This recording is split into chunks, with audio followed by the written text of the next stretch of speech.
अब दुख दूर भगेगा, होगी खुशियों की छाया, ना बचेगा संकट बाकी, होगी खुशहाल ये काया। कोई कष्ट नहीं अब बाकी होगा, मेरा जीवन अब संवरेगा, दिन मेरे भी सुधरेंगे जब गुरुजी का आशीर्वाद मिलेगा। पूज्य गुरुजी एक ही आशा, करना बेड़ा पार हमारा, हम पर भी कृपा करना, खुश हो संसार हमारा। जय गुरुदेव। भाग्य दर्पण, उम्मीद की एक किरण। जय श्री राम। मैं डॉक्टर अंकित त्यागी, आपका अपना एस्ट्रोलॉजर, न्यूमरोलॉजिस्ट, लाल किताब एंड वास्तु कंसल्टेंट, आप सभी का फिर से स्वागत करता हूं। जीवन में यश और कीर्ति तो कौन नहीं पाना चाहता है। जीवन में कौन नहीं चाहता कि उसका सम्मान हो। जीवन में कौन नहीं चाहता कि वो प्रगति करे। जीवन में कौन नहीं चाहता कि उसे फेम मिले, कीर्ति मिले, यश मिले। कहते हैं कि मनुष्य के जीवन में कुंडली की ग्रह दशा और हाथ की लकीरें उसके जीवन पर बहुत बड़ा प्रभाव डालती हैं। इसी तरह हमारे नाम की कीर्ति बढ़ने और उसका पतन होने में भी कुछ ग्रह अहम भूमिका निभाते हैं। इंसान को बहुत कुछ पाने की इच्छा तो बनी रहती है, ऐसी ही एक इच्छा यश और कीर्ति पाने की भी होती है। माना जाता है कि जीवन में यश और अपयश के लिए कुछ ग्रहों की प्रबल भूमिका होती है, बहुत प्रमुख भूमिका होती है। कुंडली के चौथे, 7वें और 10वें भाव से व्यक्ति के यश की स्थिति, व्यक्ति की कीर्ति की स्थिति और समृद्धि की स्थिति देखी जाती है। कभी कभी द्वादश भाव से भी नाम और यश के बारे में पता चलता है। और मूल रूप से चंद्रमा और शुक्र यश प्रदान करने वाले, समृद्धि प्रदान करने वाले, सुख प्रदान करने वाले ग्रह माने जाते हैं।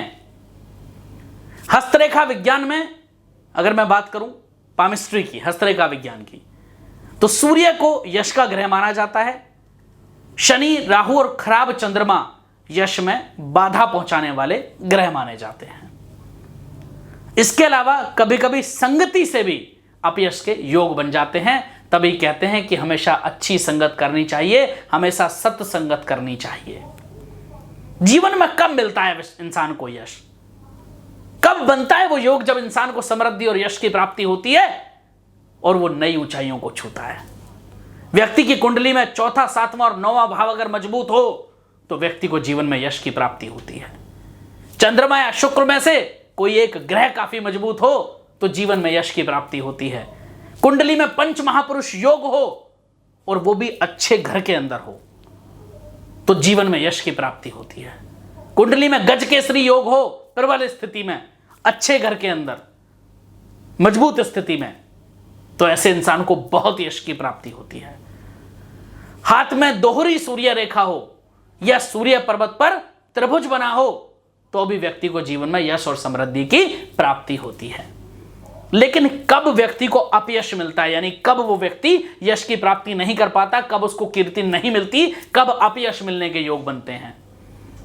व्यक्ति का सूर्य या चंद्रमा ग्रहण में योग होने से अपयश मिलता है। कुंडली का जो 8वां और द्वादश यानी 12वां भाव है, अगर वो खराब हो जाए तो व्यक्ति को यश नहीं मिल पाता। कुंडली में शुक्र या चंद्रमा नीच राशि में हो या नीच के होकर के बैठ जाएं तो व्यक्ति को यश नहीं मिल पाता।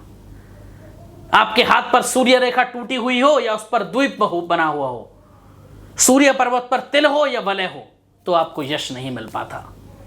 और अंधेरे घर में रहने वाले व्यक्तियों को तो अपयश मिलने की संभावना बहुत प्रबल हो जाती है, बहुत बढ़ जाती है। क्या करें कि आपको यश की प्राप्ति हो? आपकी इच्छा शक्ति कहते हैं कि अगर मजबूत हो, आपका आत्मविश्वास अगर मजबूत हो तो आपको यश की प्राप्ति हो ही जाती है। क्योंकि जब तक आपके अंदर आत्मविश्वास नहीं है, जब तक आपकी इच्छा शक्ति मजबूत नहीं है, कुछ करने की सामर्थ्य प्रबल नहीं है, कुछ करने का पौरुष आपके अंदर नहीं है, तब तक आपको यश की प्राप्ति नहीं होती। क्योंकि कर्म ही आपको यश की प्राप्ति कराते हैं। जितना पार्ट ग्रहों का होता है उतना आपके कर्म का भी होता है। सबसे पहले तो धैर्य से काम ले। अगर असफलता आए तो निराश ना हो, क्योंकि असफलता ही सफलता की पहली सीढ़ी है। कोई आध्यात्मिक गुरु बनाए और उनसे मार्गदर्शन लें। सकारात्मक ऊर्जा वाले लोगों के पास बैठें। नेगेटिव लोगों से, जो नेगेटिव बातें करने वाले लोग हैं, जो पेसिमिस्टिक लोग हैं उनसे थोड़ा दूर रहें। ऐसे लोगों से दूर रहें जो सिर्फ दूसरों की बुराई करते हैं, दूसरों के दोष को देखते हैं, दूसरों में सिर्फ खराब चीजें दिखती हैं, उनको अच्छाइयां कभी नहीं दिखती। ऐसे लोगों से हाथ जोड़ लें और बहुत दूर हो जाएं। ध्यान करें, किसी बीज मंत्र का जाप करें, बुद्ध के बीज मंत्र का जाप करें, शुक्र के बीज मंत्र का जाप करें। शनिवार के दिन तांबे या सोने की अंगूठी में मध्यमा उंगली में एमेथिस्ट धारण कर लें, लेकिन उससे पहले किसी अच्छे ज्योतिष को कुंडली दिखा लें। यदि शनि मार्केश हो तो कभी भी एमेथिस्ट धारण गलती से ना करें। सोमवार के दिन चांदी या सोने में अनामिका उंगली में रोज आप एक पिंक स्फटिक धारण कर लें। या तो आप परमानेंट पहन सकते हैं या आप रोज उसको धारण कर लें पिंक स्फटिक को। अगर संभव है तो हाथ में कोई ब्रेसलेट पहन लें, रात को उतार भी सकते हैं, रोज दिन में पहन लें। गले में भी पहना जा सकता है, ब्रेसलेट या माला किसी भी रूप में आप पहन सकते हैं। इच्छा शक्ति इससे बहुत ही तेज होती है।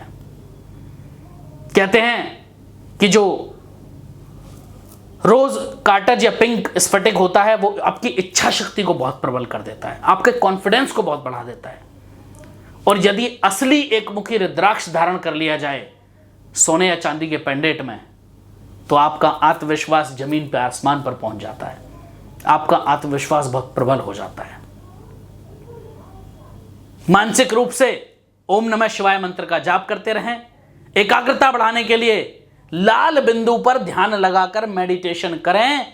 एक मुखी या 11 मुखी रुद्राक्ष धारण करें और कुंडली में यदि राहु ठीक है तो गोमेद पहन लें।